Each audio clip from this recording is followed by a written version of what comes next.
안녕하십니까. 알파스트레이트 파트너스입니다. 2022년 10월 7일 금요일 마감 시장 보겠습니다. 코스피 지수가 0.22% 빠져서 2232로 마감을 했습니다. 간밤에 미국 증시가 꽤 많이 빠졌었는데요. 1%대 이렇게 하락을 했습니다. 오늘 우리나라 증시는 좀 선방을 했고요. 네. 저번에 이제 원달러 환율이 1,400원 밑으로 이렇게 빠졌었는데 다시 좀 올라왔어요. 그래서 1,413원 이렇게 지금 되고 있습니다. 그래서 좀 되돌림 현상이 나왔습니다. 그 미국 시장에서 악재가 좀 나왔는데요. 지금 최근에 시장이 조금 반등을 했던 이유가 연준의 긴축 정책이 조금 완화될 수 있다는 그런 기대감이 있었는데요. 연준 의원들이 발언을 하는 게 그런 기대 가지지 말라 뭐 거의 그런 식으로 또 강경하게 발언을 하고 있어가지고 좀 다시 이 긴축에 대해서 좀 걱정을 하는 것 같습니다. 그래서 미국 이 금리 같은 경우도 조금 다시 올라왔어요. 네. 요즘은 이 금리가 확실히 떨어져야지 주식시장이 올라가고 금리가 이렇게 올라오면 주식시장이 좀 떨어집니다. 그래서 금리랑 이렇게 좀 반대로 이렇게 가는 그런 증시를 보이고 있습니다. 네, 오늘 우리나라 주요 종목 한번 보시겠습니다. 네, 오늘 삼성전자는 거의 보합 수준이었고요. 네, 삼성전자가 그래도 요즘 상대적으로 괜찮은 것 같아요.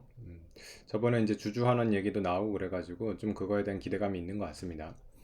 네, 그래서 어, 일단은 저가에서는 좀 꽤 올라온 모습이고요. 네, 지금 요즘 들어서도 그렇게 잘 빠지지는 않는 그런 모습을 보이고 있습니다. 에너지 솔루션 같은 경우는 오늘 플러스 0.9%. 네, 확실히 2차 전지가 가장 지금 강한 섹터입니다. LG화학도 1%대 이렇게 올랐습니다.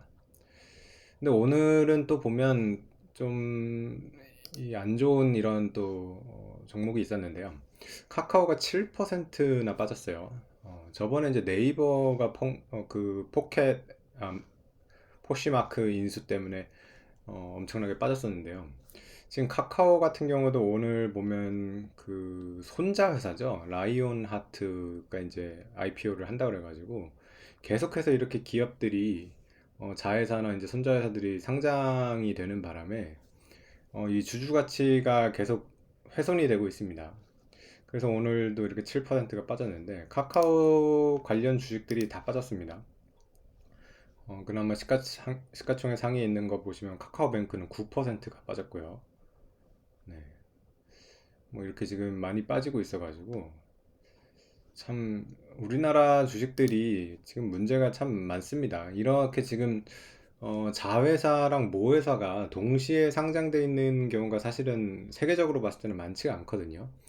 우리가 뭐 미국 유명한 기업들을 봐도 알파벳 같은 회사를 보면 굉장히 자회사가 많거든요. 유튜브라던가 뭐 많이 있죠. 뭐 구글이라던가 그게 다 이제 알파벳의 자회사들인데 알파벳 하나만 상장이 돼 있거든요. 예를 들어서 알파벳이 상장돼 있고 구글이 또 따로 상장돼 있고 유튜브가 또 따로 상장돼 있다 그러면 알파벳은 평가를 제대로 못 받을 겁니다. 네, 지금 우리나라의 이런 카카오 같은 주식이 바로 그런 상황인데요. 카카오에 좋은 사업이 많이 있죠. 근데 이 좋은 사업을 자꾸만 따로 떼가지고 이렇게 상장을 하는 바람에 카카오 이 주식의 가치가 계속 떨어지고 있어요. 아무래도 어, 이런 괜찮은 자회사가 상장이 되면 그쪽을 이제 사는 이제 매수가 이제 분산이 되는 것도 있고요. 그리고 카카오가 100% 지분을 가지고 있지 않기 때문에 온전히 이익이 반영이 안 되죠. 네, 그래가지고 참 이런 거가 제도적으로 좀 뭔가 규제가 돼야 될 것 같은데, 우리나라 주식을 자꾸만 이렇게 주주 가치를 떨어뜨리는 그런 현상이 나오고 있습니다. 그래서 카카오도 이번에 또 카카오 게임즈의 자회사거든요. 카카오에서는 이제 손자회사가 되는데, 이렇게 계속 막 상장을 하네요. 음. 사실은 뭐 포스코 같은 회사들도 보면 그 사실 포스코 케미칼이 굉장히 잘 나가거든요. 포스코 케미칼이 양극재로 굉장히 잘 나가는데 포스코 케미칼이 지금 보면 시가총액 12조까지 올라왔습니다. 그래서 포스코가 지금 19조인데 굉장히 뛰어난 자회사죠. 근데 사실은 만약에 포스코 케미칼이 상장이 안 돼 있고 그냥 포스코에 있는 사업 부분이었다고 했으면 포스코 주가가 지금보다 훨씬 좋았을 거거든요. 네, 이런 식으로 사실은 자회사가 상장이 돼 있는 바람에 모회사가 제대로 가치 평가를 못 받고 있습니다. 네, 참 안타까운 일입니다. 네. 그 외에는 오늘 좀 금융주가 약간 강했던 것 같네요. KB는 그렇게 크게 오르진 않았지만 신한지주가 2% 올랐고요. 하나금융도 1% 정도 올랐습니다. 요즘 금융주가 그래도 보면 주주환원에 좀 적극적인 것 같아요. 자사주 소각도 많이 하고 있고요. 네, 분기 배당이나 이런 것도 하고 있어가지고 뭐 정부 정책이랑은 좀 안 맞기는 하지만은 나름 그래도 금융주들이 주주 환원에 좋은 모습을 보여주고 있는 것 같습니다. 그래서 앞으로 좀 더 이렇게 잘 되면 금융주도 좀 괜찮을 것 같은 그런 생각이 들어요. 어, 네, 오늘은 뭐 그 정도 움직일 것 같고요. 어쨌든 오늘 좀 상대적으로 코스피가 선방을 해서 좀 괜찮은 것 같습니다. 미국 증시가 이렇게 좀 빠질 때 이렇게 선방을 해주는 게 참 좋습니다.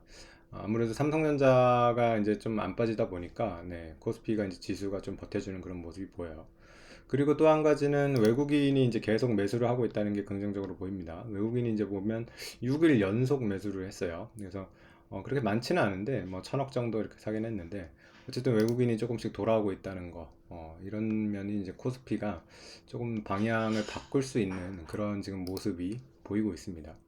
지금 지수가 굉장히 낮은 상태이기 때문에 좀 괜찮은 이런 모습이 계속 나온다면 다시 좀 크게 오를 수도 이런 그런 모습이 나올 수도 있을 것 같습니다. 네, 오늘 시황은 여기까지 하겠습니다. 감사합니다.